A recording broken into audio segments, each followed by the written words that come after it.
हर जमाई। विकी को हमेशा किस्मत ने उसकी मेहनत से ज्यादा दिया।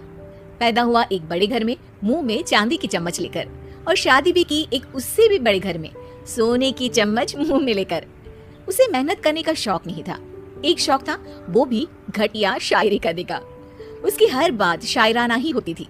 जैसे कि एक दिन, दूर से देखा तो चांद पे दाग था, दूर से देखा तो चांद पे दाग था, पास से देखा साबुन का छाग था। ठोको ताली। अरे ऐसी शायरी करोगे तो ताली तो पता नहीं, कोई तुमको ही ठोक देगा। शायरी वो बिल्ली है जो किसी का भी रास्ता रोक दे, और क्या मैं किल हूँ जो कोई मुझे ठोक दे। मुझे तो आपसे बात ही नहीं करनी।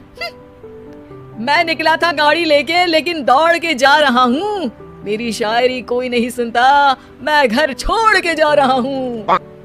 धीरे बोलिए जी, मम्मी पापा को पता चल जाएगा तो तुमको सच में तुम्हारे मायके भेज देंगे। सस्ते साबुन से मेरी कॉलर चमकी नहीं, सच में चला जाऊंगा, मेरी बात कोई धमकी नहीं।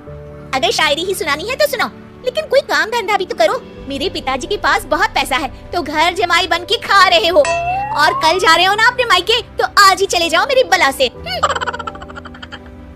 हमें तो अपनों ने लूटा, गैरों में कहाँ दम था हमें। अरे चुप हो जाओ, तुमको मिर्जा गालिब की कसम। अरे जाना है तो जाओ, लेकिन पहले मेरे मम्मी पापा से मिलकर जाओ, वरना वो क्या सोचेंगे। लेकिन विकी अकेले ही अपनी कार लेकर अपने मायके यानी कि अपने खुद के घर पहुंच जाता है। अरे बेटा, तू अचानक, बहू कैसी है? अरे माँ, बहू तो बिल्कुल बदल गई है, मुर्गी हाथ से निकल गई है। अरे क्या हुआ बेटा? उसकी याद ही नहीं है, मेरी जाति नहीं है, मैं करता हूँ शायरी, उसे भाती नहीं है। मेरे पास उसका फोन आया था बेटा, सही कह रही है वो, तुमको काम करना चाहिए तभी तो इज्जत मिलेगी। घर जमाई बनके सास ससुर के पैसों पर कब तक ऐश उड़ाते रहोगे? मेरी जिंदगी में हर तरफ से उंगली हो रही है, फोन पर मेरी चुगली हो रही है। अरे चुगली नहीं कर रही थी बहू, वो तेरा भला चाहती है बेटा। सूखे हुए कपड़े को भी गीला कह रहे हैं लोग, चुगली करने को मेरा भला कह रहे हैं लोग। ठोको ताली। ये सुन के माँ अपने हाथ से अपना सर पीट लेती है। अरे माँ, ताली की जगह माथा क्यों ठोक रही हो? बेटा तू ना आराम कर, तेरे पिताजी भी आने वाले हैं, खाना लगा देती हूँ।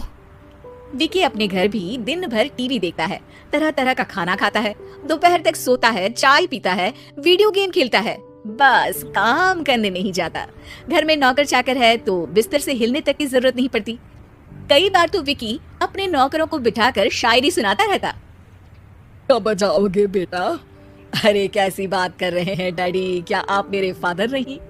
आप मुझे भगाना चाहते हैं क्या? ये मेरा घर नहीं। अरे नहीं बेटा, तुम्हारा ही घर है, हम तो चाहते थे कि तुम यहीं रहो और मेरा काम आगे बढ़ाओ, लेकिन तुम ही चले गए घर जमाई बनने।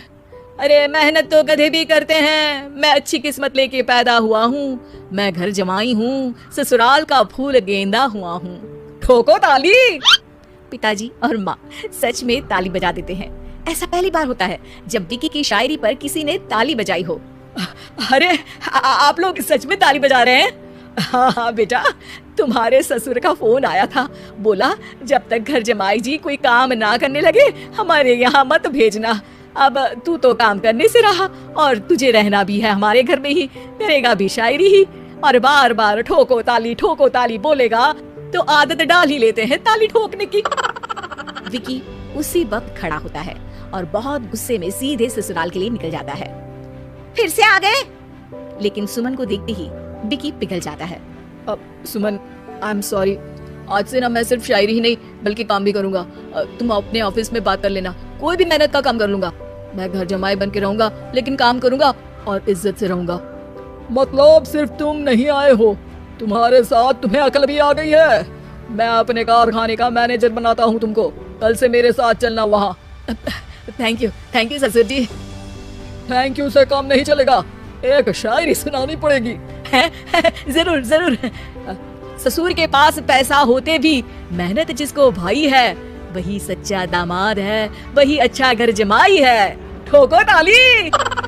सब विकी की शायरी पर ताली ठोक देते हैं। शिक्षा, जब किस्मत आपको बहुत सारा दे दे तो उसकी कद्र करनी चाहिए और मेहनत करना कभी नहीं भूलना चाहिए।